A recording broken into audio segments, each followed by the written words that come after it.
안녕하세요, 청취자 여러분. 세상살이가 참 별나지요. 가족끼리도 때로는 원수처럼 부딪힐 때가 있습니다. 시어머니는 며느리를 못마땅해 하고 남편은 모른 척 눈을 돌리고 그 속에서 며느리 마음은 점점 타들어갑니다. 오늘은 바로 그 집안에서 벌어진 속 깊은 이야기를 들려드리려 합니다. 어느 집이나 저녁 무렵이면 부엌에서 들려오는 소리가 있지요. 뚝딱뚝딱, 지글지글. 하루 종일 가족을 위해 일한 손길이 만들어내는 정겨운 소리들 말입니다. 하지만 오늘 저녁 김은주의 부엌은 왠지 모르게 적막했어요. 평소보다 더 조용했답니다. 은주는 오늘도 어김없이 저녁상을 차리고 있었어요. 시어머니가 좋아하시는 된장찌개, 남편이 즐겨 먹는 고등어구이, 그리고 아이들을 위한 계란말이까지. 은주가 작게 한숨을 내쉬었어요. 거울에 비친 자신의 얼굴을 보니 언제부터인가 눈가에 주름이 늘어나 있었답니다. 36이라는 나이가 그리 많은 건 아니었는데 마음이 먼저 늙어가는 것 같았어요. 오늘도 또 잔소리를 들어야 하나. 은주의 마음 속에서 작은 목소리가 울려 퍼졌어요. 김치가 짜다, 반찬이 부족하다, 집안 정리가 안 되어 있다. 어머님의 말씀이 하나하나 가슴에 가시처럼 박혀들었지요. 어머님, 다녀왔습니다. 남편 도현의 목소리가 들려왔어요. 은주는 재빨리 앞치마를 정리하며 상을 차렸답니다. 매일 같은 시간, 매일 같은 자리에서, 매일 같은 마음으로. 은주야, 오늘 반찬은 뭐가 있나? 시어머니 윤정순의 목소리가 거실에서 들려왔어요. 평상시와 다를 바 없는 목소리였지만 은주에게는 왠지 더 차갑게 느껴졌답니다. 네, 어머님. 된장찌개하고 고등어구이, 계란말이 준비했어요. 은주는 최대한 밝은 목소리로 대답했지만 목소리 끝이 미묘하게 떨렸어요. 가족들이 하나둘 식탁에 앉기 시작했어요. 아버님은 평소처럼 말이 없으셨고 도현은 피곤한 듯 어깨를 축 늘어뜨렸답니다. 이 김치 좀 짠 것 같은데? 시어머니의 첫 마디였어요. 은주의 손이 살짝 굳었답니다. 죄송해요. 다음번엔 더 신경 써서. 매번 죄송하다고만 하지 말고 처음부터 제대로 했으면 좋겠어. 식탁 위에 잠깐의 침묵이 흘렀어요. 은주는 고개를 숙인 채 밥알 하나하나를 세어가며 먹었답니다. 참아야 해. 참아야 해. 마음속에서 되뇌는 주문 같은 말. 결혼한 지 10년이 넘도록 은주는 늘 이런 식으로 하루하루를 버텨왔어요. 그때 옆집에서 아이들이 뛰어노는 소리가 들려왔어요. 천진난만한 웃음소리. 은주는 잠시 그 소리에 마음을 맡겼답니다. 자신도 언젠가는 저런 웃음을 잃지 않고 살았던 때가 있었는데 저녁상은 그렇게 조용히 끝이 났어요. 각자 자리에서 일어나고 은주는 다시 혼자 부엌에 남았답니다. 설거지를 하는 손길이 오늘따라 더욱 무겁게 느껴졌어요. 은주는 문득 생각했어요. 언제부터였을까? 이렇게 된 건. 거실에서는 시어머니와 남편이 텔레비전을 보고 있었어요. 평범한 저녁 풍경이었지만 나만 혼자 떨어져 있는 것 같았답니다. 마지막 그릇을 닫고 물을 끈 은주. 젖은 손을 행주로 닦으며 가만히 창밖을 바라보았어요.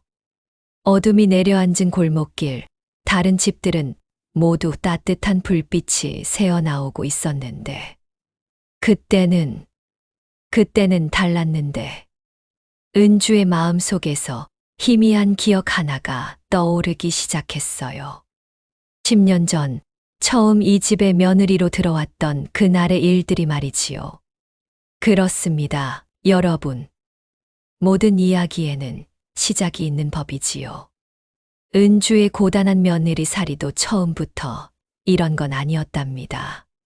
한때는 희망에 가득 찬 새댁이었고 새로운 가족에 대한 설렘으로 가슴이 두근거렸던 시절이 있었어요. 자, 그럼 우리 함께 돌아가 볼까요? 젊은 은주가 처음 시댁 문턱을 넘었던 그 봄날로 말입니다. 10년 전 26살의 김은주는 하얀 웨딩드레스 대신 한복을 곱게 차려입고 시댁 문턱을 넘었습니다. 봄바람에 벚꽃 잎이 흩날리던 그날, 은주의 마음은 설렘과 떨림으로 가득했지요. 어머님, 안녕하세요. 잘 부탁드립니다. 첫 인사를 올리는 은주의 목소리는 꽃처럼 상냥했습니다. 시어머니 윤정순도 그때만큼은 싫지 않은 표정으로 며느리를 맞아주었어요. 그래, 우리 도현이가 좋은 사람 만났구나. 앞으로 잘 지내보자꾸나. 네, 어머님. 은주는 진심으로 대답했습니다. 새로운 가족이 된다는 것, 그것만으로도 행복했거든요. 엄마 없이 자란 은주에게는 시어머니야말로 진짜 어머니가 될 수 있는 분이었으니까요. 처음 일주일은 정말 꿈 같았습니다. 시어머니는 은주에게 집안의 이런저런 일들을 정성스럽게 알려주셨어요. 어떤 반찬을 좋아하시는지, 어떻게 청소를 해야 하는지, 빨래는 언제 하는 것이 좋은지까지 말이에요. 우리 집은 말이야, 된장찌개를 할 때 멸치 국물을 우려내서 해. 다시다 같은 건 안 써. 아, 네. 알겠습니다. 그리고 빨래는 아침에 하는 게 좋아. 오후에 하면 잘 안 말라. 은주는 모든 것을 메모했습니다. 시어머니의 말씀 하나하나가 소중한 가르침이라고 생각했거든요. 좋은 며느리가 되고 싶었으니까요. 하지만 문제는 그 다음부터였습니다. 어느 날 은주가 정성스럽게 끓인 된장찌개를 드시던 시어머니가 젓가락을 멈추셨어요. 은주야, 이 찌개 좀 싱거운 것 같은데. 그런가요? 어머님이 알려주신 대로 했는데. 내가 언제 간을 이렇게 하라고 했나? 된장을 좀 더 넣어야지. 은주는 당황했습니다. 분명히 시어머니가 알려주신 대로 했는데 뭔가 잘못된 것 같았거든요. 죄송해요. 다음엔 더 신경 쓸게요. 그날부터였습니다. 시어머니의 지적이 하나둘씩 늘어나기 시작한 것이 말이에요. 청소할 때는 구석구석 해야지. 대충대충 하면 안 돼. 빨래 넣을 때도 좀 더 신경 써서 펴서 널어야지. 밥할 때 물 조절을 제대로 해야지. 이렇게 되면 밥이 너무 질어. 은주는 처음에는 정말 자신이 서툴러서 그런 줄 알았습니다. 더 열심히 하면 될 거라고 생각했어요. 새벽부터 밤늦게까지 집안일에 매달렸지요. 하지만 아무리 노력해도 시어머니의 표정은 점점 더 굳어갔습니다. 이렇게 하는 게 아니야. 내가 몇 번을 말해야 알아듣겠니? 그때부터 은주는 깨달았습니다. 자신이 아무리 노력해도 시어머니의 기준에 맞추기는 어렵다는 것을. 시어머니에게는 수십 년간 몸에 밴 자신만의 방식이 있었고, 은주는 그것과는 다른 환경에서 자라왔거든요. 여보, 어머님이 자꾸 이러시는데. 남편에게 조심스럽게 털어놓았지만 도현의 대답은 시원찮았습니다. 어머니가 원래 꼼꼼하신 분이야. 조금만 참고 맞춰드려. 시간이 지나면 괜찮아질 거야. 하지만 시간이 지날수록 상황은 더 악화됐습니다. 시어머니는 은주의 모든 행동을 예리하게 관찰하며 지적했고, 은주는 점점 위축되어 갔어요. 처음에는 잘 부탁드립니다라고 말했던 그 마음이 어느새 언제까지 이래야 하나라는 한숨으로 바뀌어 있었습니다.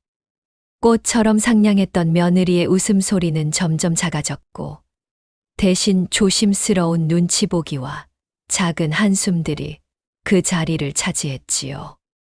그렇게 첫 번째 봄이 지나고 여름이 왔습니다. 은주는 이미 알고 있었어요. 자신이 처음 꿈꿨던 행복한 시댁살이는 현실과 많이 다르다는 것을 말이에요. 하지만 그때 은주는 아직 몰랐습니다. 이것이 시작에 불과하다는 것을. 앞으로 10년이라는 긴 시간 동안 이런 일들이 반복될 거라는 것을 말이지요. 그리고 지금 36이 된 은주가 부엌에서 설거지를 하며 그 시절을 떠올리고 있는 것입니다. 시간은 흘렀지만 그때와 지금이 크게 달라진 것은 없었거든요. 오히려 시어머니의 잔소리는 더 매서워졌고 은주의 마음은 더 지쳐 있었습니다. 회상에서 깨어난 은주는 마지막 그릇을 정리하고 거실로 향했습니다. 시어머니는 소파에 앉아 저녁 뉴스를 보고 계셨고 남편 도현은 신문을 펼쳐 들고 있었어요. 설거지 다 했어요, 어머님. 은주가 조심스럽게 말씀드렸습니다. 시어머니는 텔레비전에서 눈을 떼지 않고 대답하셨어요. 그래. 그런데 은주야, 오늘 장 볼 때 뭘 샀나? 아, 고등어하고 두부, 김치 담글 배추 사왔어요. 배추. 지금이 배추 살 때가 아니잖아. 비싸기만 하고 맛도 없을 텐데. 은주는 잠시 당황했습니다. 김치가 떨어져 가서 서둘러 산 것이었는데 그것도 잘못이었나 봅니다. 김치가 거의 다 떨어져서. 그러니까 미리미리 계획을 세워서 장을 봐야지.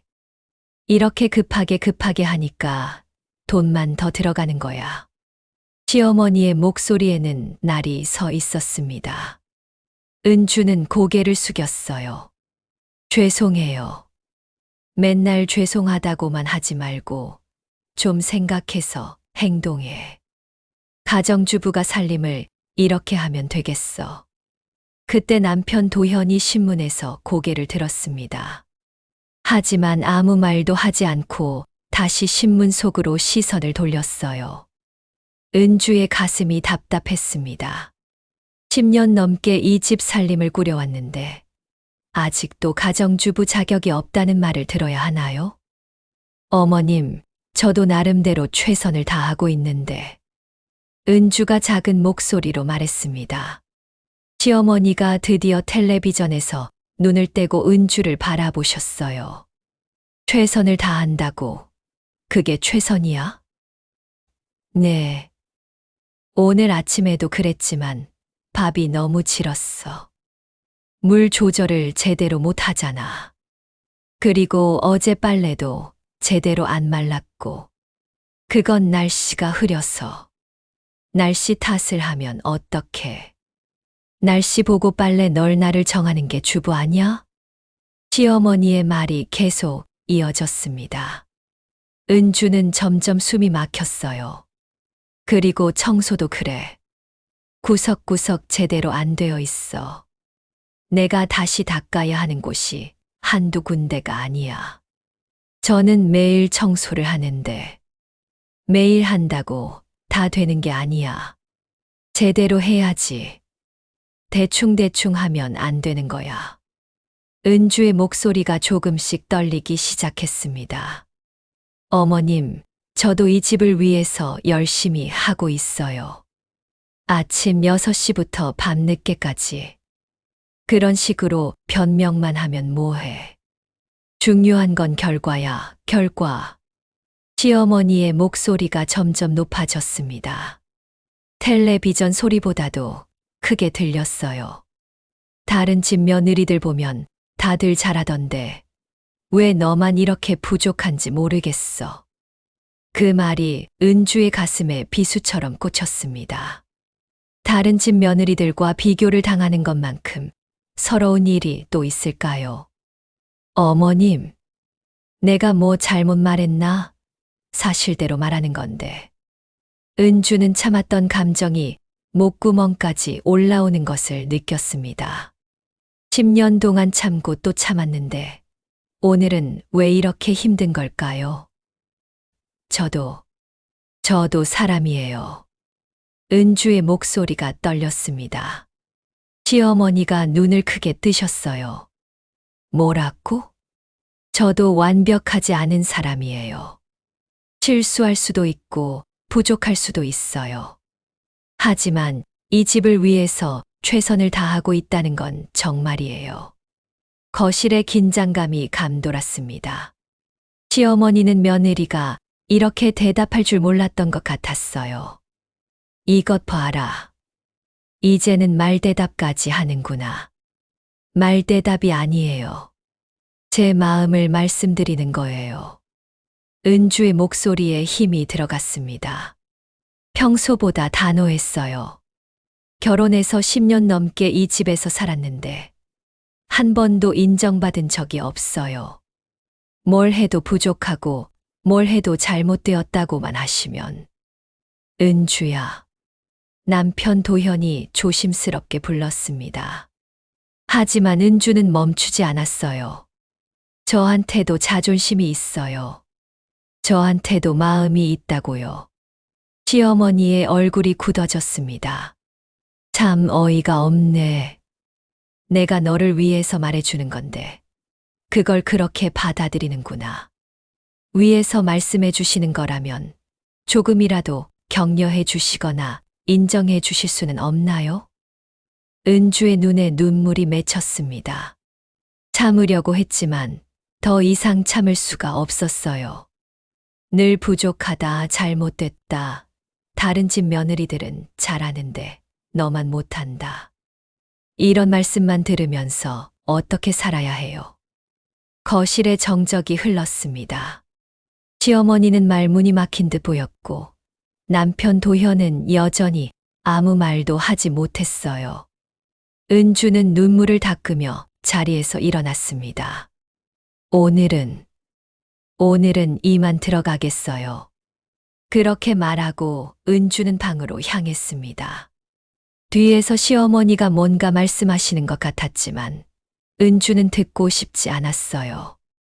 방문을 닫고 난 후 은주는 침대에 주저앉았습니다. 가슴이 두근두근 뛰었어요. 평생 시어머니에게 이렇게 말한 적이 없었거든요. 내가 너무 심하게 말한 건 아닐까. 후회가 밀려왔습니다. 하지만 동시에 시원한 기분도 들었어요. 10년 동안 속에만 담아두었던 말들을 드디어 해버린 것이니까요. 거실에서는 여전히 정적이 흘렀습니다. 텔레비전 소리만 공허하게 울렸어요. 이 집에서 이런 일이 일어난 것은 처음이었습니다. 은주가 방으로 들어간 후 거실에는 어색한 정적이 흘렀습니다. 시어머니는 텔레비전을 보는 척했지만 화면에 집중하지 못하는 게 분명했어요. 남편 도현은 여전히 신문을 들고 있었지만 한 페이지도 넘기지 않았습니다. 도현아. 시어머니가 먼저 입을 열었습니다. 네, 어머니.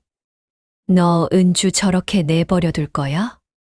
도현은 신문을 조금 내렸습니다.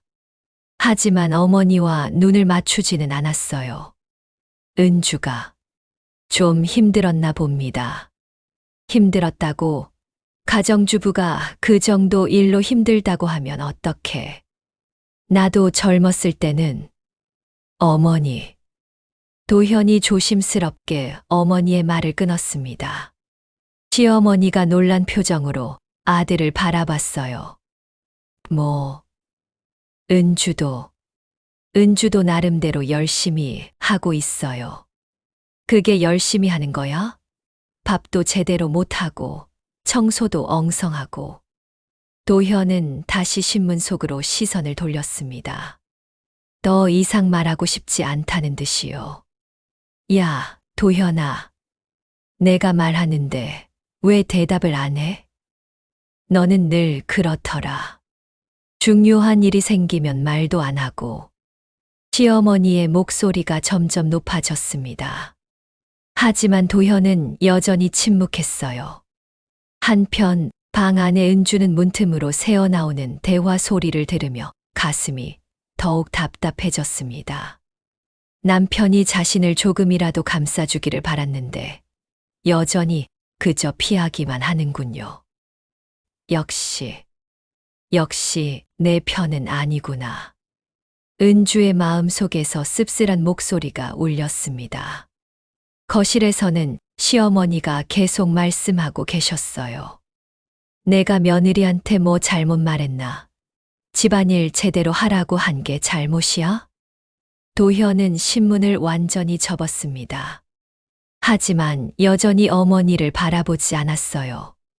어머니 말씀이 맞습니다. 그 짧은 대답에 은주의 마음이 철렁 내려앉았습니다. 방문 뒤에서 듣고 있던 은주는 주저앉고 싶었어요. 어머니 말씀이 맞다고 내가 잘못했다는 거야? 눈물이 쏟아질 것 같았습니다. 남편마저 시어머니 편을 드는구나 싶어서요. 그래, 그렇지. 내가 뭐 잘못 말했겠어. 시어머니가 만족스러운 듯 말씀하셨습니다. 근데 도현아, 너도 아내한테 좀 말해줘야 하는 거 아니야? 너무 나서지 말고 조용히 살라고. 가정의 평화가 제일 중요한 거잖아. 며느리가 시어머니한테 그렇게 말대답하면 되겠어. 도현은 고개를 끄덕였습니다.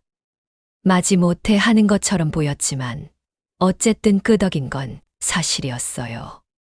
은주는 더 이상 들을 수가 없었습니다.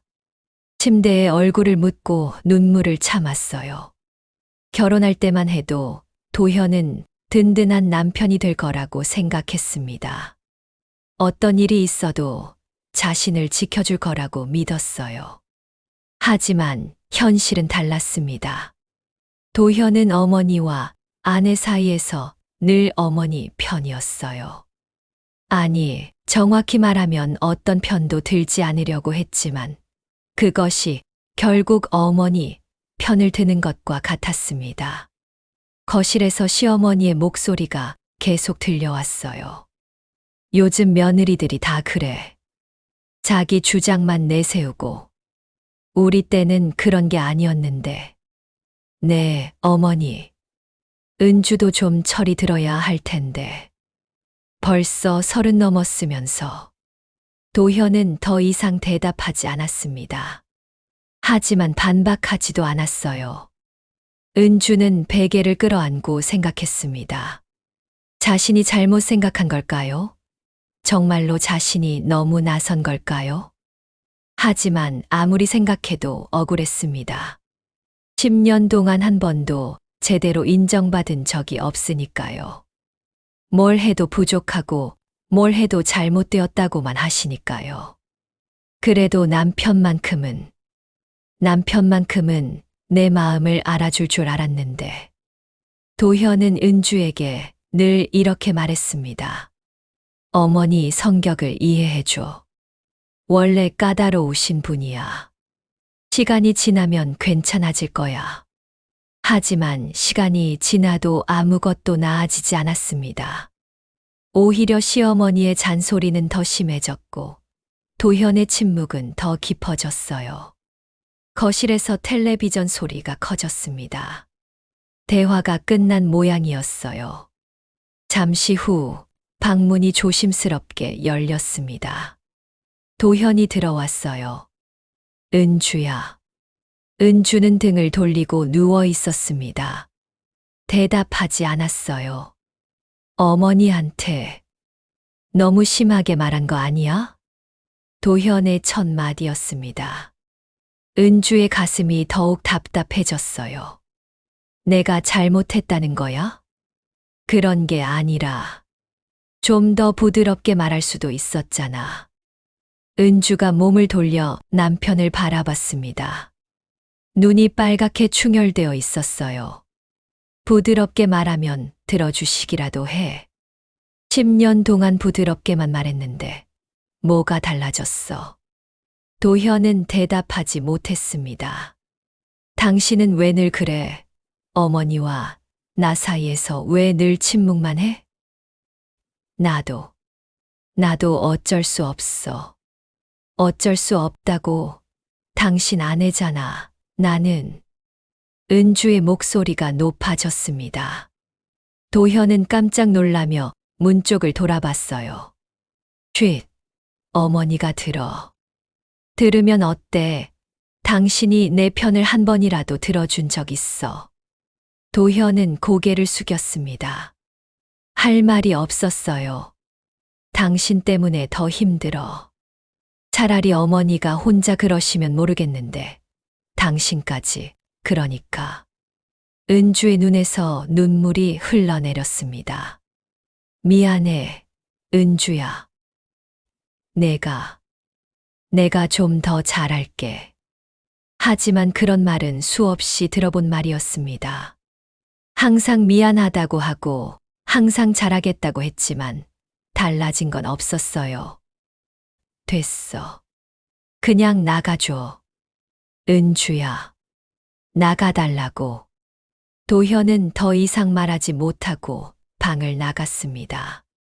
홀로 남은 은주는 베개에 얼굴을 묻고 소리 없이 울었어요. 이 집에서 자신을 이해해주는 사람은 아무도 없는 것 같았습니다. 시어머니도 남편도 모두가 자신을 탓하기만 했어요. 이럴 때 누군가와 이야기할 수 있다면 문득 옆집 아주머니가 떠올랐습니다. 항상 따뜻하게 인사해 주시는 분이었어요. 혹시 그분과 이야기하면 조금이라도 마음이 나아질까요? 다음 날 아침 은주는 평소보다 일찍 일어났습니다. 잠을 제대로 이루지 못했거든요. 어젯밤 일이 자꾸 머릿속에 맴돌았어요. 시어머니와 남편은 아직 잠들어 계셨습니다. 은주는 조용히 부엌에서 아침 준비를 시작했어요. 하지만 마음은 무거웠습니다. 어떻게 얼굴을 마주봐야 하지? 어젯밤 처음으로 시어머니에게 그렇게 말한 것이 계속 마음에 걸렸어요. 잘못한 건 아니라고 생각하지만 그래도 불편했습니다. 아침상을 차리고 나서 은주는 잠시 밖으로 나갔습니다. 신선한 공기라도 마시고 싶었거든요. 어머, 은주 씨 안녕하세요. 계단에서 옆집 박미숙 아주머니와 마주쳤습니다.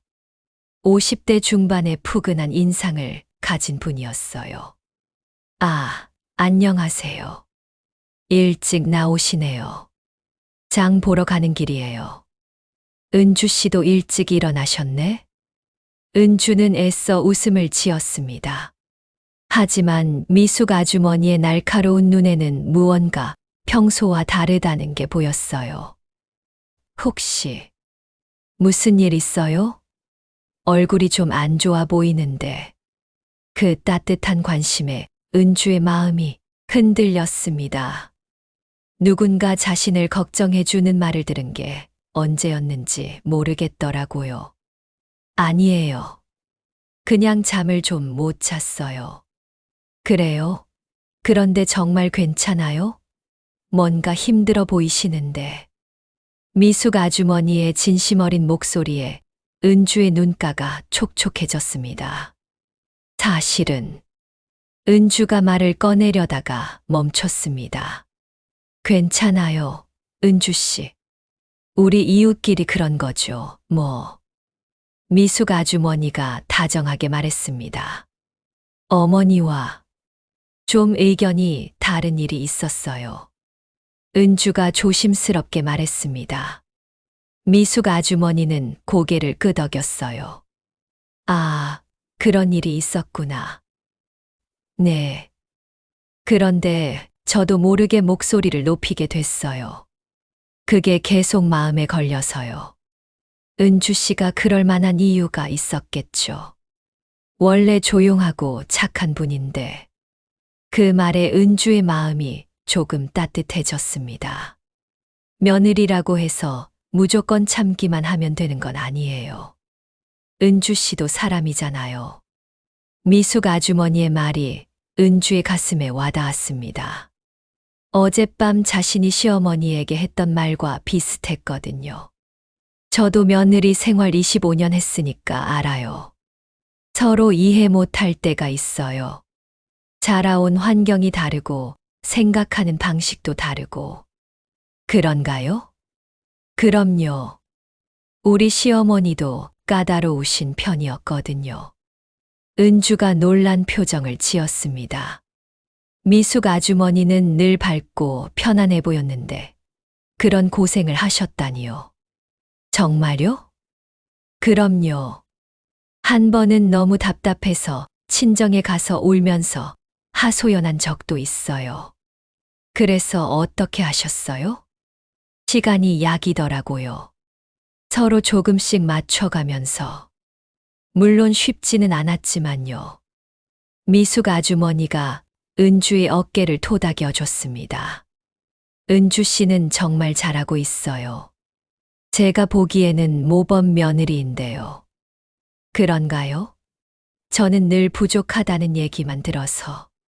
누가 그런 소리를 해요. 그런 말 듣지 마세요.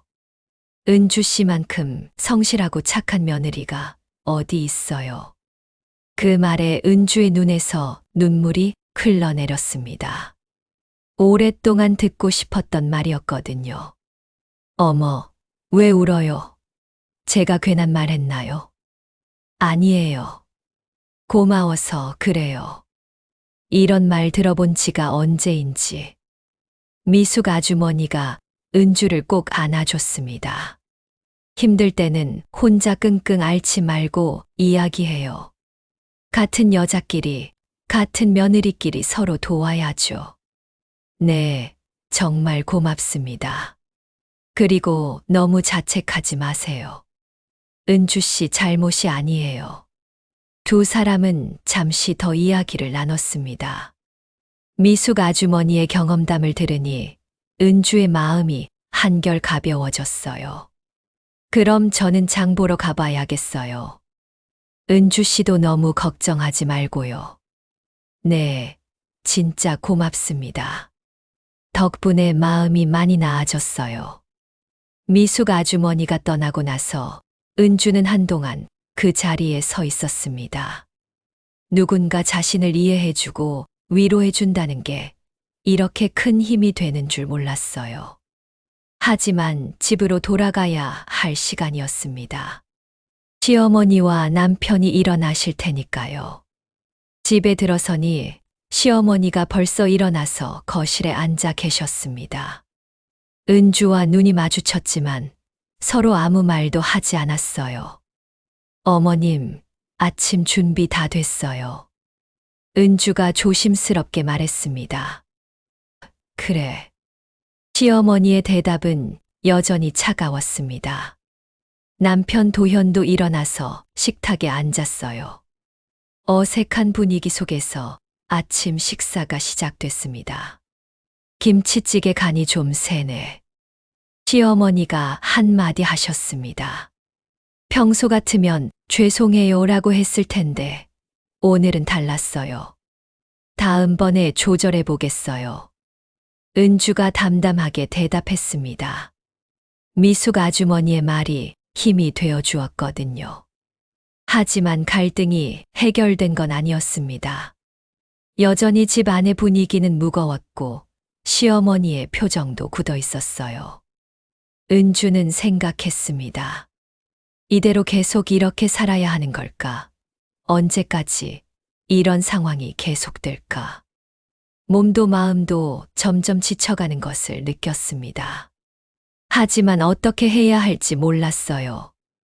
이 상황을 바꿀 수 있는 방법이 있을까요? 며칠이 지났지만 집안 분위기는 여전히 무거웠습니다.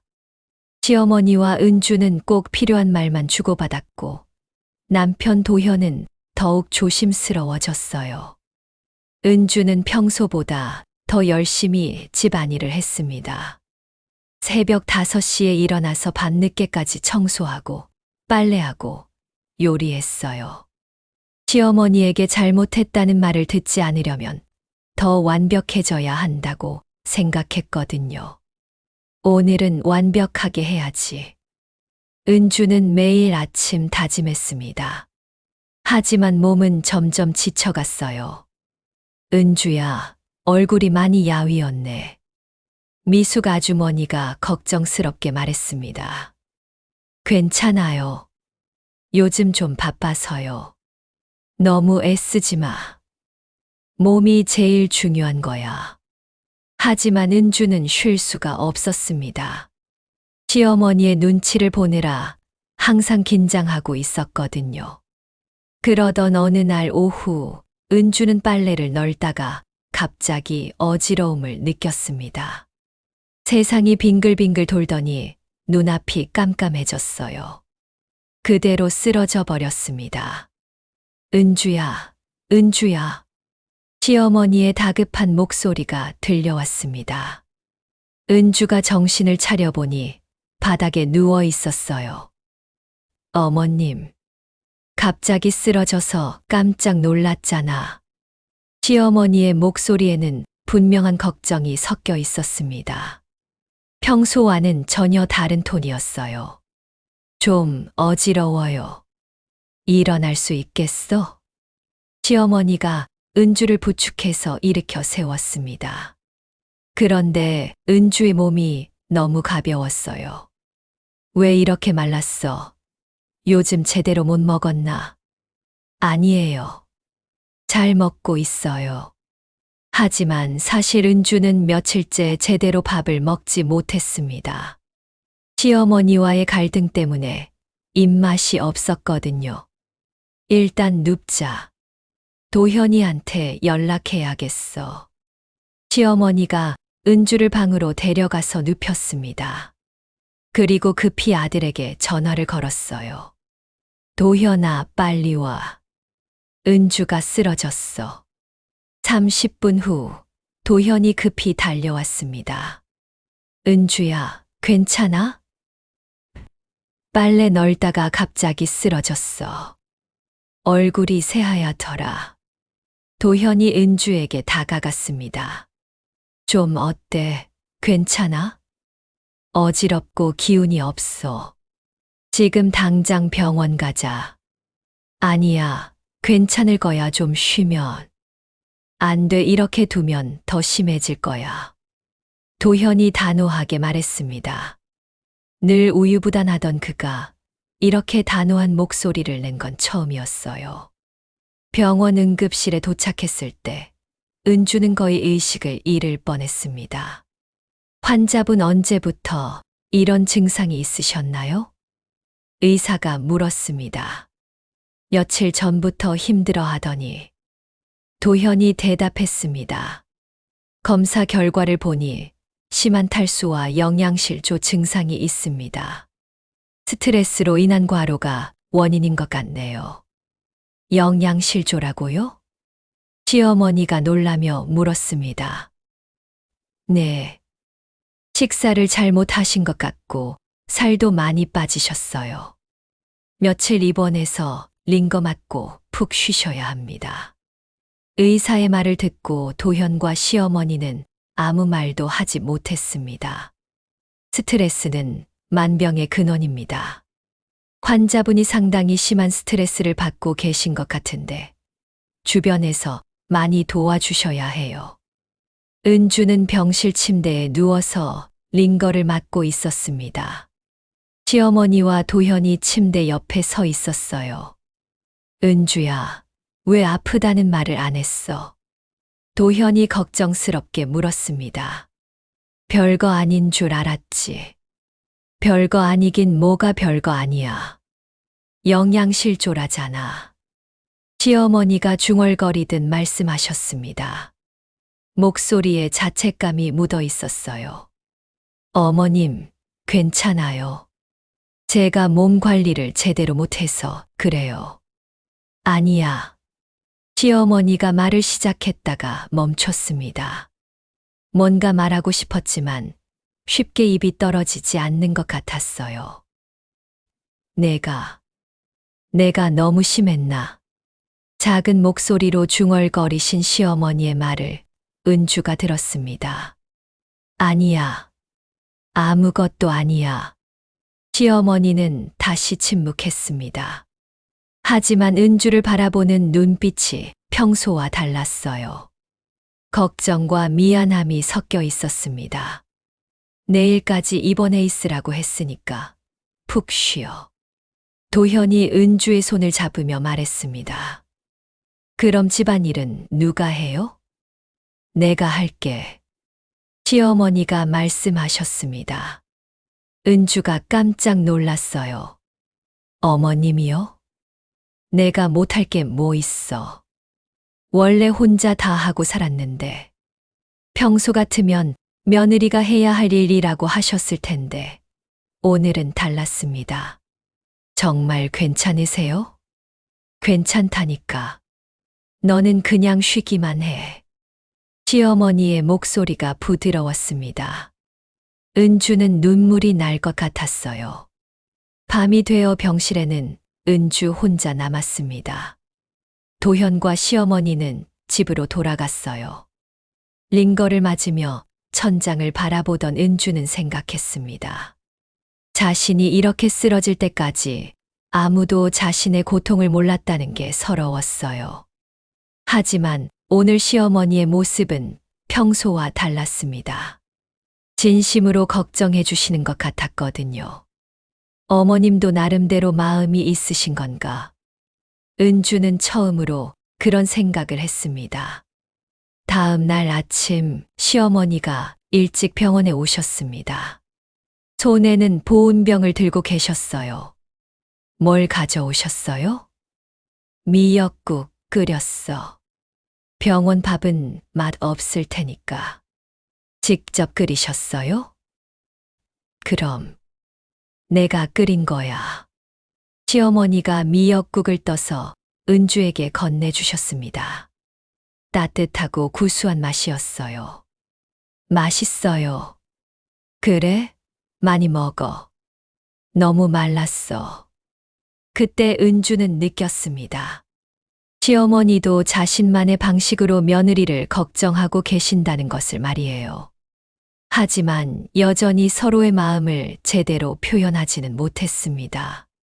시어머니는 미안하다는 말을 하지 못하셨고, 은주도 고맙다는 말을 제대로 하지 못했어요.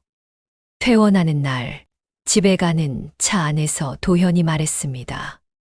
은주야, 우리 얘기 좀 해야 할 것 같아. 무슨 이야기요? 우리 가족 이야기. 은주는 남편의 진지한 목소리를 들으며 생각했습니다. 이제 정말 모든 걸 털어놓고 이야기해야 할 때가 온 것 같아요. 집으로 돌아온 그날 저녁, 은주는 일찍 잠자리에 들었습니다.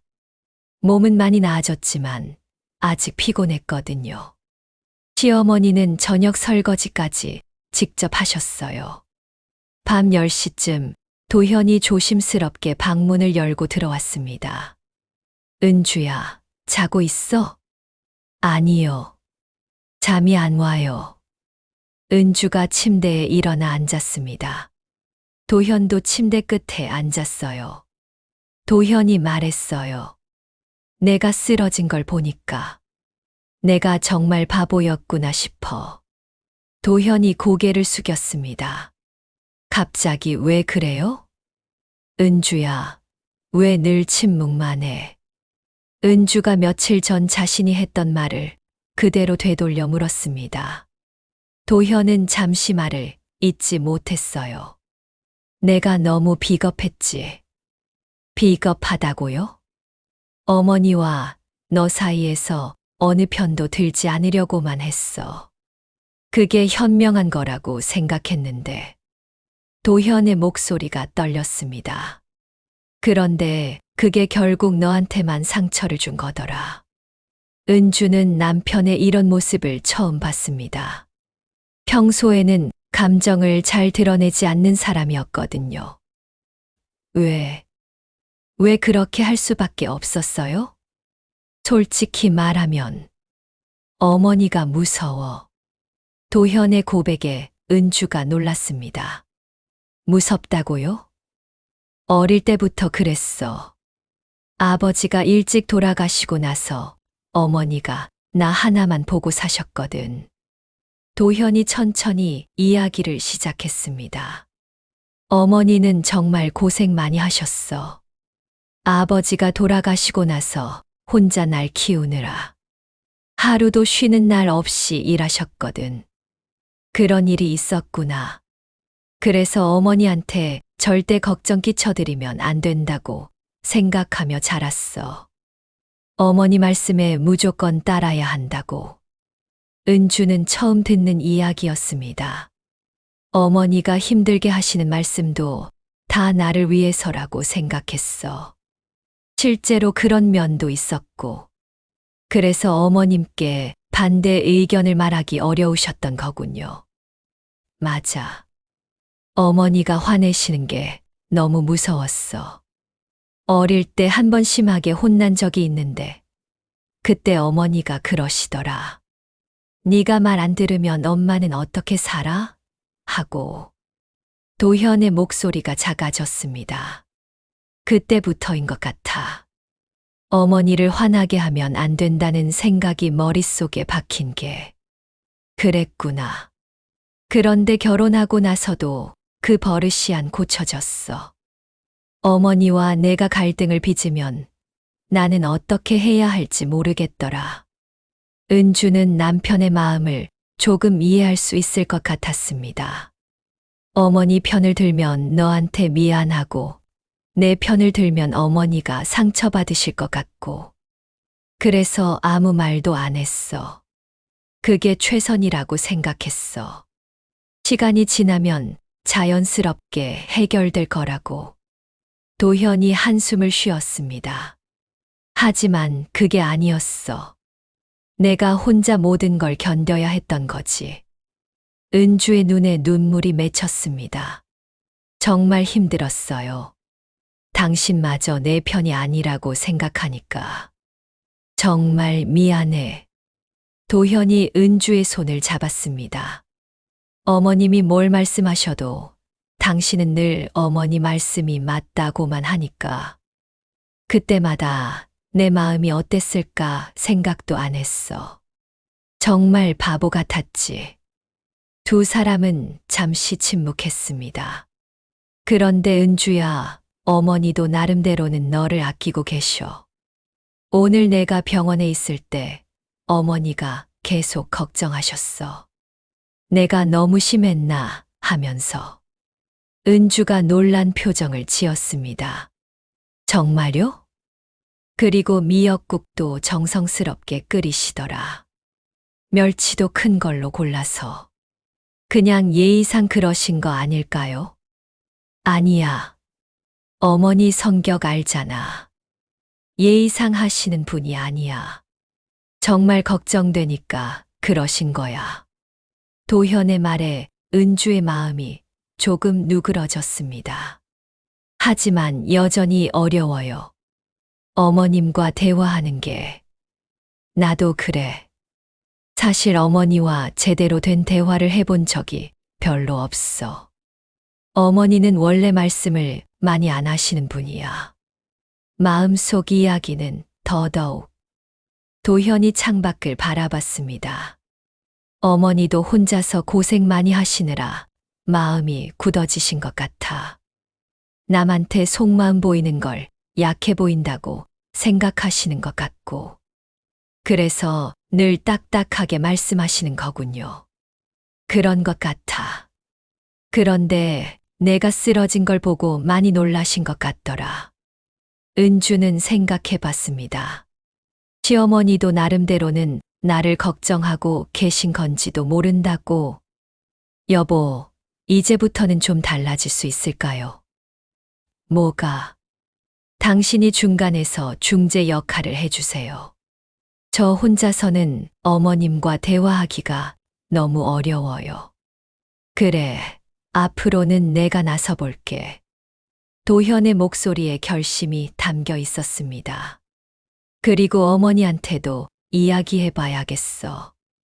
당신이 얼마나 열심히 하고 있는지 얼마나 힘들어하고 있는지. 괜찮을까요? 어머님이 화내시면 어떡해요? 화내시면 어때? 이제는 내가 감당해야지. 은주는 남편의 이런 모습을 보며 조금 안심이 됐습니다. 그런데 은주야, 너도 좀 바뀌어야 할 것 같아. 저요? 너무 완벽하려고 하지 마. 실수해도 괜찮고 부족해도 괜찮아. 하지만 어머님이 내가 있잖아. 이제는 내가 네 편이 되어줄게.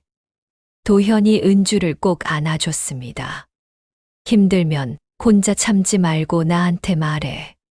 두 사람은 오랜만에 진솔한 대화를 나눴습니다. 10년 만에 처음으로 서로의 마음을 제대로 들여다본 것 같았어요. 그런데 어머니는 어떻게 하지? 어머니 마음도 이해해 드려야 할 텐데. 그건 어머님이 직접 말씀해 주셔야 알 수 있을 것 같아요. 은주가 말했습니다. 시어머니의 진짜 마음을 알기 위해서는 시어머니 자신이 마음을 열어주셔야 하거든요. 하지만 그게 가능할까요? 수십 년간 속마음을 감춰오신 시어머니가 과연 마음을 여시게 될까요? 그날 밤 시어머니 윤정수는 잠들지 못하고 있었습니다. 은주가 쓰러진 모습이 자꾸 머릿속에 떠올랐거든요. 방 안에 혼자 앉아서 오래된 사진첩을 들여다보고 있었어요. 남편과 함께 찍은 사진, 어린 도현을 안고 있는 사진들이 차례로 나왔습니다. 여보. 정수는 남편 사진을 쓰다듬으며 작게 중얼거렸습니다. 내가 너무 심했나? 30년 전으로 돌아가 봅시다. 28살의 윤정수는 갑작스럽게 남편을 잃었습니다. 교통사고였어요. 어린 도현은 겨우 3살이었지요. 도현아, 울지 마. 엄마가 있잖아. 하지만 정순 자신도 울고 싶었습니다. 어떻게 혼자서 아이를 키워야 할지 막막했거든요. 정순아, 친정으로 들어와. 혼자 어떻게 살려고 그러니? 어머니가 권했지만 정수는 고개를 저었습니다. 안 돼요. 도현이는 김씨 집안의 아들이에요. 제가 꼭 키워야 해요. 그렇게 홀로 육아를 시작했습니다. 낮에는 공장에서 일하고 밤에는 내 집으로 돈을 벌었어요. 잠은 하루에 서너 시간밖에 자지 못했지요. 엄마, 배고파요. 그래, 금방 밥 해줄게. 정수는 피곤해도 아이 앞에서는 절대 약한 모습을 보이지 않았습니다. 자신이 무너지면 도현이도 무너질 것 같았거든요. 어린 도현은 말을 잘 듣는 아이였습니다. 하지만 가끔 투정을 부릴 때가 있었어요. 엄마, 다른 아이들은 아빠도 있는데 왜 우리는 없어요? 그런 말을 들을 때마다 정순의 가슴이 찢어질 것 같았습니다. 도현아, 엄마가 아빠까지 해줄게. 그러니까 엄마 말 잘 들어야 해. 네, 엄마. 정수는 아들에게 엄하게 굴었습니다. 세상이 험하니까 강하게 키워야 한다고 생각했거든요. 울면 안 돼. 남자는 울면 안 되는 거야. 공부 열심히 해야 해. 그래야 성공할 수 있어. 엄마 말에 무조건 순종해야 해. 엄마가 너를 위해서 하는 말이니까. 그렇게 20년을 살았습니다. 오직 아들 하나만 보고 살았어요. 자신의 행복은 포기하고 오직 도현이의 성공만을 위해 살았습니다. 도현이가 대학을 졸업하고 좋은 직장에 들어갔을 때 정수는 정말 기뻤습니다. 잘했어, 우리 도현이. 엄마가 얼마나 자랑스러운지 몰라. 하지만 도현이가 결혼하겠다고 했을 때는 복잡한 마음이었어요. 엄마, 은주라는 여자를 만나고 있어요. 결혼하고 싶어요. 정수는 며느리를 반갑게 맞았습니다. 하지만 마음 한편으로는 불안했어요. 이제 도현이의 관심이 자신에게서 멀어질 것 같아서요. 내가 이렇게 고생해서 키운 아들인데. 그래서 며느리에게 더 엄하게 굴었는지도 모릅니다. 자신이 해온 방식이 옳다는 걸 보여주고 싶었거든요. 집안일은 이렇게 하는 거야. 며느리는 시어머니 말을 잘 들어야 해. 하지만 은주는 자신과 다른 환경에서 자란 아이였습니다. 자유롭게 의견을 말하고 때로는 반박도 했어요. 요즘 며느리들은 다 저렇구나. 우리 때와는 다르네. 정수는 은주가 자신을 무시한다고 느꼈습니다. 그래서 더욱 엄하게 굴었어요. 오늘 밤 사진첩을 보며 정수는 생각했습니다. 은주도 나름대로 열심히 하고 있었는데 며느리가 쓰러진 모습을 보니 뭔가 잘못되었다는 걸 깨달았어요. 의사가 말한 스트레스라는 단어가 계속 머릿속을 맴돌았습니다. 내가 며느리한테 스트레스를 준 걸까? 정수는 처음으로 자신을 돌아봤습니다. 혹시 자신이 너무 가혹했던 건 아닐까요? 하지만 인정하기가 쉽지 않았습니다. 30년 동안 자신만의 방식으로 살아왔는데 그게 잘못되었다고 인정하는 건 쉬운 일이 아니었거든요. 나도 힘들게 살았는데 며느리만 힘든 건 아니잖아. 정순의 마음속에서는 여러 감정이 뒤섞였습니다. 미안함, 걱정, 그리고 약간의 서운함까지요. 다음 날 아침, 정수는 평소보다 일찍 일어났습니다. 은주를 위해 몸에 좋은 음식을 만들어주고 싶었거든요. 죽을 끓여줄까? 혼자 중얼거리며 부엌에 섰습니다. 하지만 뭔가 어색했어요. 며느리를 위해 특별히 음식을 만들어 본 적이 없었거든요. 어떻게 해야 하지? 정수는 당황했습니다. 미안한 마음은 있는데 어떻게 표현해야 할지 몰랐어요. 은주가 부엌으로 나왔습니다. 어머님, 제가 할게요. 아니야, 넌 아직 아픈데. 내가 할게. 괜찮아요. 이제 많이 나았어요. 그래도 정수는 말을 끝내지 못했습니다. 미안하다는 말이 목구멍까지 올라왔지만 쉽게 나오지 않았어요. 내가 먼저 사과하면 내가 무너지는 것 같아. 30년 동안 강하게만 살아온 정순에게 약함을 보이는 건 너무 어려운 일이었습니다. 하지만 며느리의 야윈 모습을 보니 마음이 아팠어요. 정말로 아팠습니다. 이 아이도 누군가의 소중한 딸인데. 정수는 생각했습니다. 만약 자신에게 딸이 있었다면 시집가서 이런 식으로 힘들어한다면 어떨 것 같은지 말이에요. 내가 너무했구나. 드디어 마음속으로나마 인정했습니다. 하지만 여전히 입으로는 말하지 못했어요. 정수는 은주의 뒷모습을 바라보며 다짐했습니다. 조금씩 달라져 보자. 말로는 미안하다고 하지 못하겠지만 행동으로라도 보여주고 싶었어요. 하지만 어떻게 해야 할지 막막했습니다. 그때 은주가 조심스럽게 말했습니다. 어머님, 제가 뭔가 잘못한 게 있다면 말씀해 주세요. 정순의 가슴이 뜨끔했습니다.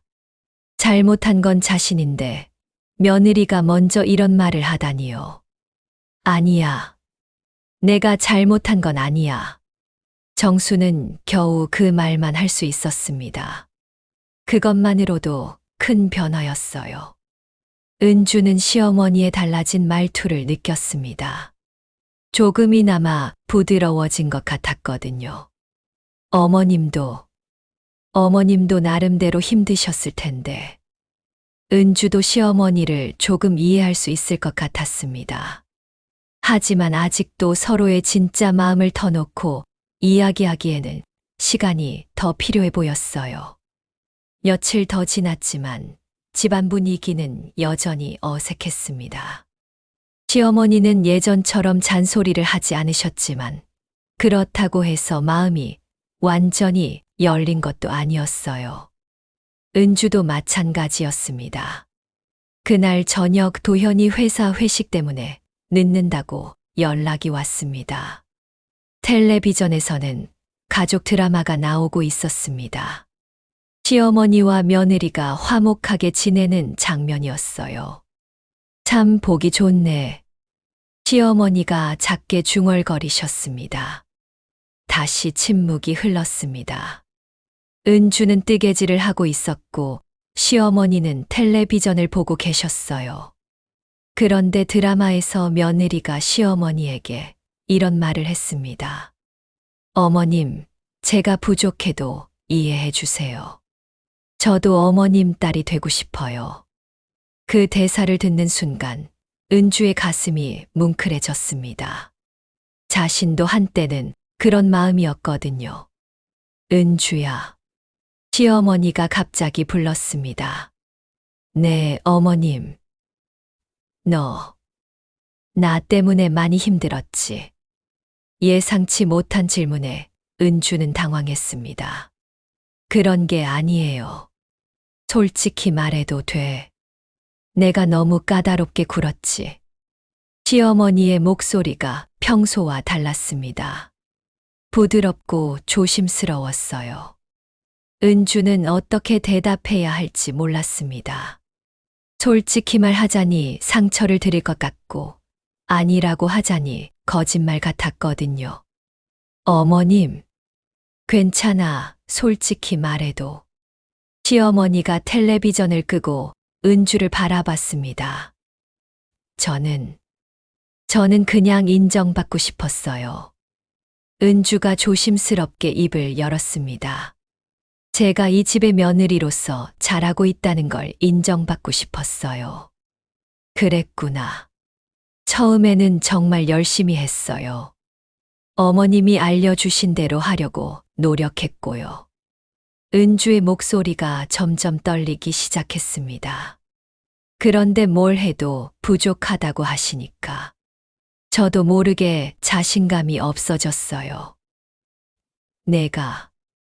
내가 그렇게 말했나? 매일은 아니어도 자주 그런 말씀을 하셨어요. 시어머니가 고개를 숙였습니다. 다른 집 며느리랑 비교하실 때가 제일 힘들었어요. 은주의 눈에서 눈물이 흘러내리기 시작했습니다. 저도 누군가의 소중한 딸이었는데 항상 비교당하니까 서러웠어요. 은주야, 어머님도 저를 딸처럼 생각해 주실 거라고 기대했었어요. 눈물이 멈추지 않았습니다. 10년 동안 참았던 감정들이 한꺼번에 쏟아져 나왔어요. 결혼하고 친정엄마를 잃었을 때 어머님이 제 엄마가 되어 주실 거라고 생각했어요. 시어머니의 눈가도 촉촉해졌습니다. 하지만 점점 어려워졌어요. 어떻게 해야 어머님이 기뻐하실지 몰라서 늘 조마조마했어요. 내가 몰랐구나. 저도 가족을 위해 희생했어요. 은주가 마침내 가장 하고 싶었던 말을 했습니다. 친구들 만나는 것도 포기하고 취미 생활도 그만두고 오직 이 집만 생각하며 살았어요. 그랬구나. 하지만 그보다 더 힘든 건 은주가 잠시 말을 멈췄습니다. 뭐가 더 힘들었는데 인정받지 못하는 것이었어요. 제가 아무리 노력해도 늘 부족하다는 말씀만 들으니까요. 시어머니가 고개를 들어 은주를 바라봤습니다.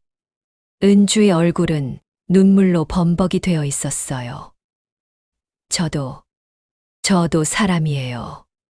칭찬받고 싶고 사랑받고 싶어요. 은주야, 미안해. 시어머니가 처음으로 사과의 말을 하셨습니다. 내가 너무했어.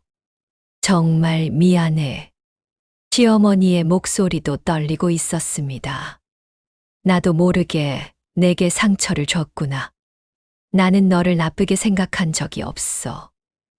다만, 시어머니가 말을 이어갔습니다.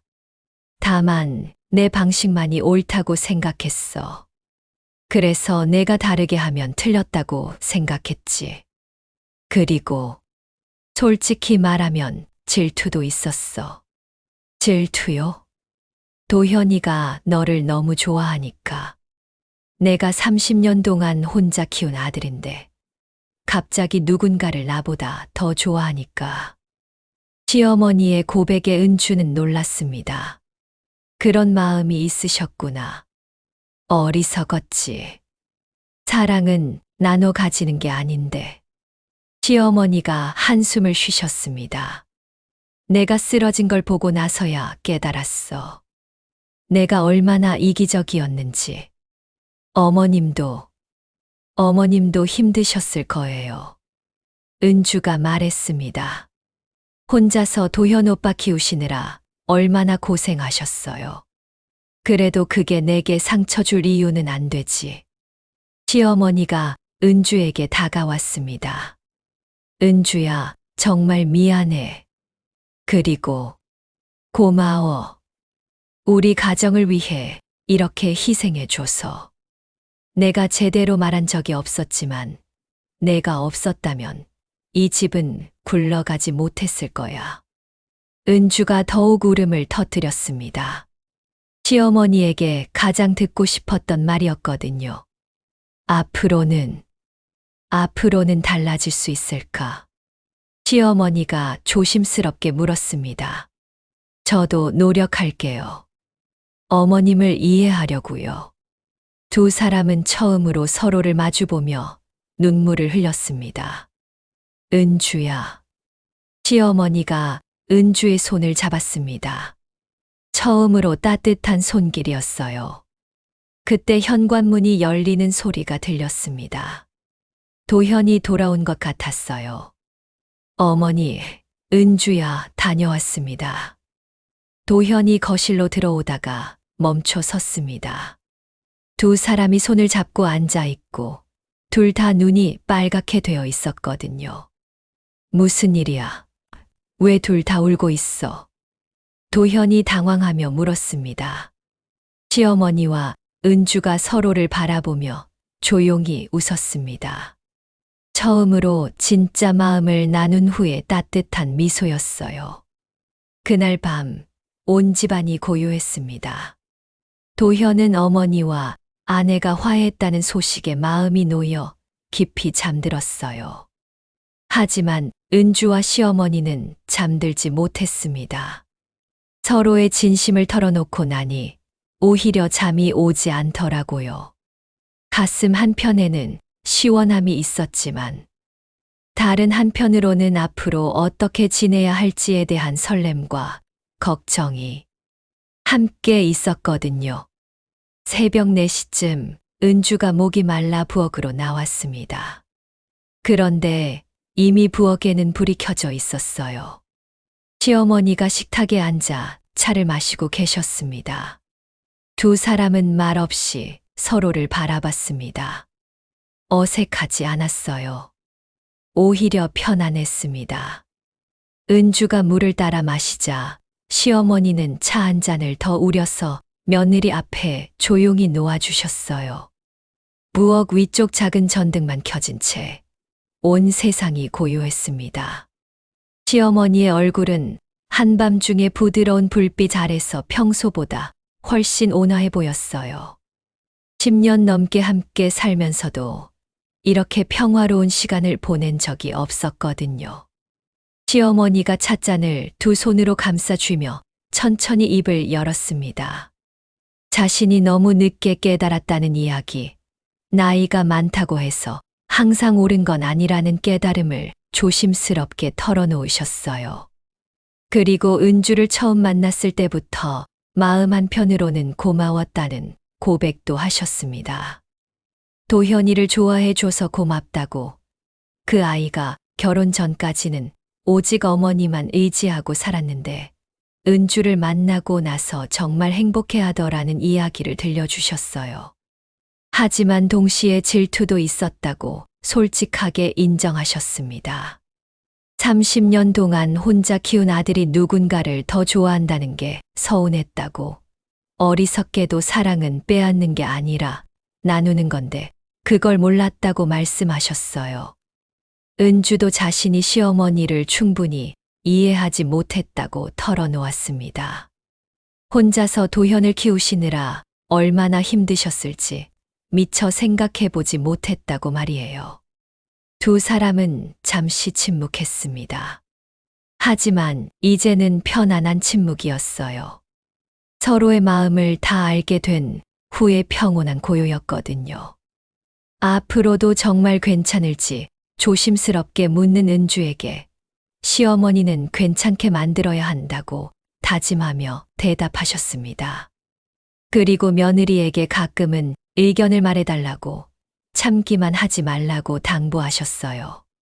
그때 계단에서 발소리가 들렸습니다. 도현이 내려오는 소리였어요. 물을 마시러 부엌으로 들어온 아들은 두 사람이 함께 있는 모습을 보고 놀라워했습니다. 하지만 어머니와 아내는 자연스럽게 상황을 넘겼습니다. 그러면서 서로 눈을 마주치며 살짝 미소를 지었어요. 도현은 뭔가 달라진 분위기를 느꼈지만 무엇인지 정확히 알지는 못했습니다. 아들이 먼저 올라간 후 두 사람은 다시 조용해졌습니다. 시어머니는 설거지를 자신이 하겠다며 며느리를 먼저 보냈어요. 이런 것도 나눠서 해야 한다고 말하면서 말이에요. 계단을 오르면서 은주는 생각했습니다. 이게 정말일까? 10년 넘게 힘들어했던 고부 갈등이 이렇게 간단히 해결될 수 있을까 하고 말이에요. 하지만 분명한 건 오늘 밤 이후로 뭔가 달라졌다는 것이었습니다. 시어머니의 눈빛이 달랐고 목소리 톤도 달랐어요. 그동안 느껴본 적 없는 따뜻함이 있었거든요. 방에 들어가서 잠을 청한 은주는 오랜만에 마음이 편안했습니다. 남편은 이미 깊이 잠들어 있었어요. 은주는 희망과 설렘을 품고 눈을 감았습니다. 그리고 한층 아래 방에서는 시어머니도 비슷한 마음으로 잠자리에 들고 계셨을 거예요. 두 사람 모두 내일 아침이 어떨지 궁금하면서도 기대되는 마음이었거든요. 밤 공기는 차가웠지만 이 집안에는 처음으로 따뜻한 봄 기운이 스며들고 있었습니다. 10년 넘게 얼어붙었던 마음들이 서서히 녹기 시작한 거예요. 하지만 진짜 변화는 이제부터였습니다. 화해한 지 일주일이 지났습니다. 집안 분위기는 조금씩 달라지고 있었어요. 극적으로 변한 건 아니었지만 작은 변화들이 하나씩 눈에 띄었거든요. 시어머니는 더 이상 은주의 집안일에 대해 지적하지 않으셨습니다. 가끔 조언을 해주실 때도 말투가 부드러워졌어요. 은주도 시어머니께 의견을 조심스럽게나마 표현하기 시작했고요. 그날 아침 시어머니는 평소보다 일찍 일어나셨습니다. 무언가 특별한 계획이 있으신 것 같았어요. 은주가 부엌에서 아침 준비를 하고 있을 때 시어머니가 작은 상자를 들고 오셨거든요. 상자는 오래된 것이었습니다. 나무로 만든 작은 보석함 같았어요. 시어머니의 손길이 조심스럽게 상자를 어루만지고 있었습니다. 마치 소중한 보물을 다루듯이 말이에요. 은주는 궁금했지만 먼저 묻지 않았습니다. 시어머니가 말씀하시기를 기다렸어요. 요즘 들어 서로를 배려하는 마음이 생겼거든요. 시어머니가 은주를 불렀습니다. 목소리에는 평소 없던 떨림이 있었어요. 뭔가 중요한 이야기를 하실 것 같은 느낌이었습니다. 은주가 다가가자 시어머니는 상자를 천천히 열으셨습니다. 안에는 작은 은반지가 하나 들어 있었어요. 오래된 것 같아 보였지만 정성스럽게 닦여져 있어서 은은하게 빛나고 있었습니다. 시어머니가 반지를 들어 올리며 설명해 주셨습니다. 이 반지가 시할머니께서 당신에게 주신 것이라고, 시집 올 때 받은 것이라고 말씀하셨어요. 그리고 며느리가 들어오면 이걸 물려주라고 하셨던 이야기도 함께요. 은주는 가슴이 뭉클해졌습니다. 그런 의미가 있는 물건이었구나 싶어서요. 대대로 내려오는 가족의 전통이었던 거지요. 하지만 시어머니는 그동안 은주에게 이 반지를 줄 생각을 못했다고 고백하셨습니다. 은주가 우리 가족이 된 지 벌써 10년이 넘었는데도 말이라고 하시면서요. 시어머니의 목소리가 작아졌습니다. 아마도 며느리를 완전히 받아들이지 못했기 때문이었을 거예요. 그 마음을 은주도 충분히 이해할 수 있었습니다. 이제라도 늦지 않았다면서 시어머니는 반지를 은주의 손에 올려주셨습니다. 반지는 따뜻했어요. 시어머니의 손길이 닿아 있던 온기가 그대로 전해졌거든요. 은주의 눈에서 눈물이 흘러내렸습니다. 기쁨의 눈물이었어요. 시어머니는 이제야 정말 우리 가족이 된 것 같다고 말씀하셨고, 은주는 진심으로 고마움을 표했습니다. 반지를 손가락에 끼워보니 딱 맞았습니다. 마치 원래 자신을 위해 만들어진 것처럼요. 운명 같은 느낌이었어요. 시어머니는 고마워할 건 없다며 진작 줬어야 할 것이었다고 하셨습니다. 두 사람은 잠시 말없이 서로를 바라봤어요. 더 이상 어색하지 않았습니다. 그때 도현이 세수를 하고 나왔습니다. 어머니와 아내가 함께 서 있는 모습을 보고 미소를 지었어요. 시어머니가 은주의 손을 들어 보이시자 도현은 반지를 알아봤습니다. 어머니가 은주에게 반지를 주셨다는 사실에 도현의 얼굴이 환해졌습니다. 오랫동안 바라던 일이 드디어 이루어진 거였거든요.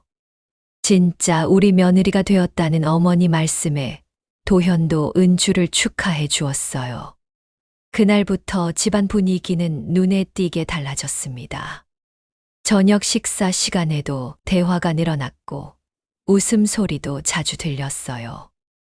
마치 오랫동안 닫혀있던 창문이 열린 것 같았습니다. 시어머니는 은주에게 요리법을 가르쳐 주시기 시작했습니다.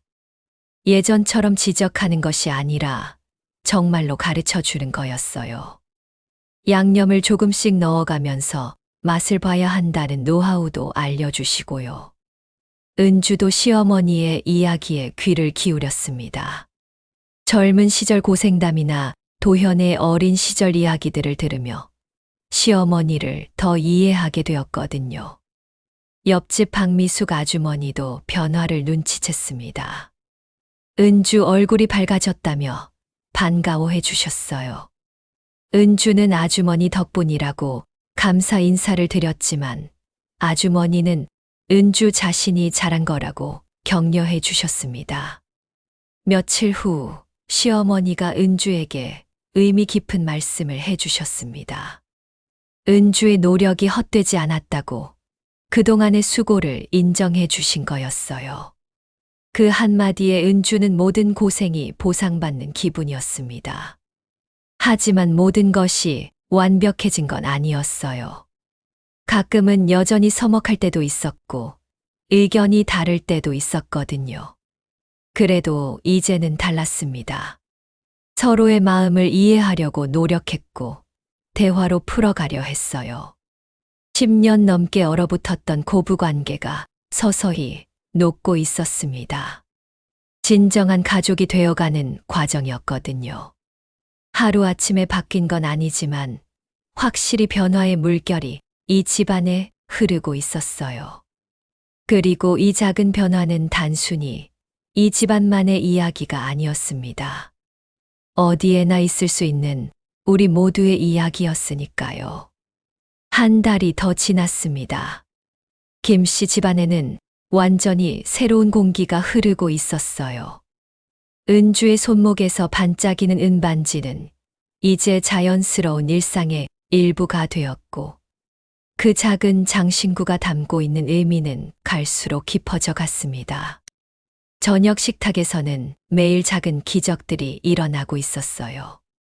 시어머니가 은주에게 어린 시절 고향 이야기를 들려주시고, 은주는 친정에서 배운 요리법을 시어머니께 조심스럽게 제안하기도 했거든요.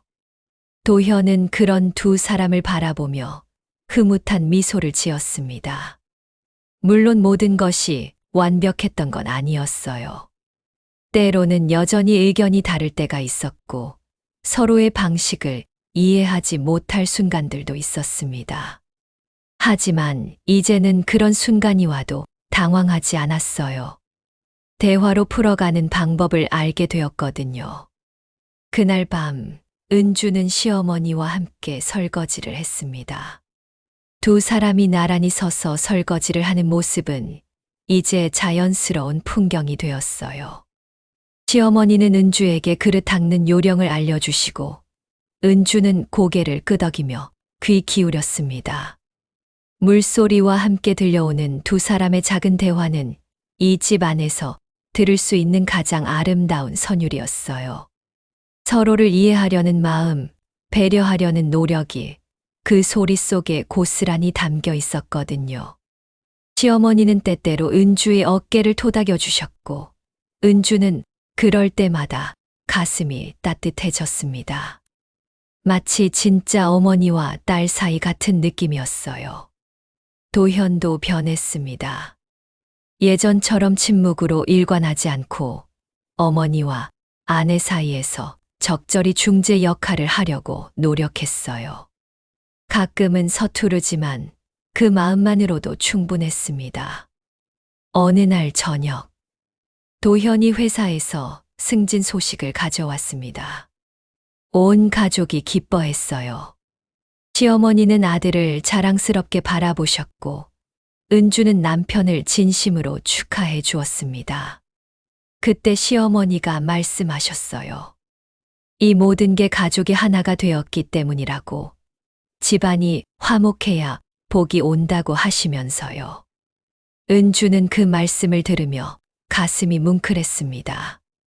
시간이 흐를수록 이 집안의 이야기는 단순한 고부 갈등, 해결담을 넘어서고 있었습니다. 서로 다른 생각을 가진 사람들이 어떻게 이해하고 받아들일 수 있는지, 진정한 가족이 되는 것이 무엇인지를 보여주는 살아있는 교과서가 되어가고 있었거든요. 은주는 이제 시어머니를 진심으로 존경했습니다. 혼자서 아들을 키워내신 그 강인함과 자신의 잘못을 인정하고 변화를 받아들이신 그 용기 모두를요. 시어머니도 은주의 인내와 헌신을 깊이 감사히 여기셨고요. 집 밖 세상은 여전히 복잡하고 힘들었지만 이 작은 집 안만큼은 평화로웠습니다. 서로를 이해하고 배려하는 마음이 만들어낸 소중한 공간이었어요. 봄이 왔습니다. 새로운 생명이 싹 트는 것처럼 이 집안에도 새로운 희망이 자라고 있었습니다. 가족이란 피로만 이어지는 것이 아니라는 걸 이 집안 사람들은 이제 알고 있었습니다. 서로를 이해하고 받아들이는 마음, 그것이야말로 진정한 가족을 만드는 힘이라는 것을요. 그리고 이런 작은 기적은 비단 이 집만의 이야기가 아닐 것입니다. 어디선가 비슷한 고민을 하고 있을 모든 가족들에게도 언젠가는 이런 봄이 찾아오길 희망합니다.